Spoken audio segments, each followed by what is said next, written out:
ഒന്ന് ദിനവൃത്താന്തം അധ്യായം 7. എഫ്രായീമിൻ്റെ സന്തതികൾ. എഫ്രായീമിൻ്റെ പുത്രന്മാർ തലമുറ ക്രമത്തിൽ ശുത്തേലഹ്, ബേരദ്, തഹത്ത്, എലയാദ, തഹത്ത്, സാബദ്, ശുത്തേലഹ്. ശുത്തേലഹിൻ്റെ പുത്രന്മാർ ഏസർ, എലയാദ്. ഇവർ തദ്ദേശവാസികളായ ഗത്യരുടെ കന്നുകാലികളെ അപഹരിക്കാൻ ചെന്നപ്പോൾ കൊല്ലപ്പെട്ടു.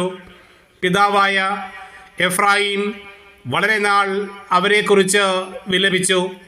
സഹോദരന്മാർ ആശ്വസിപ്പിക്കാൻ ചെന്നു. പിന്നീട് അവൻ ഭാര്യയെ പ്രാപിക്കുകയും അവൾ ഗർഭം ധരിച്ച് ഒരു പുത്രനെ പ്രസവിക്കുകയും ചെയ്തു.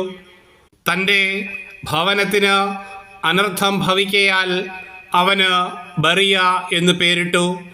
അവൻ്റെ മകൾ ഷേറ താഴെയും മേലെയും ഉള്ള ബെത്ത്ഹോറോണും ഉസൻഷേരായും നിർമ്മിച്ചു.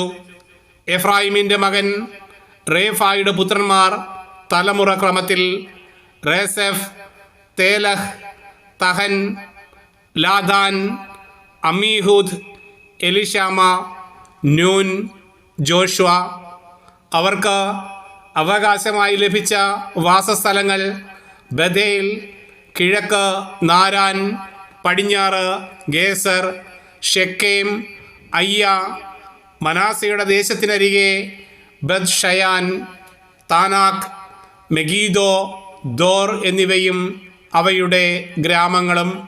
ഇസ്രായേലിൻ്റെ മകനായ ജോസഫിൻ്റെ പുത്രന്മാർ ഇവയിൽ വസിച്ചു.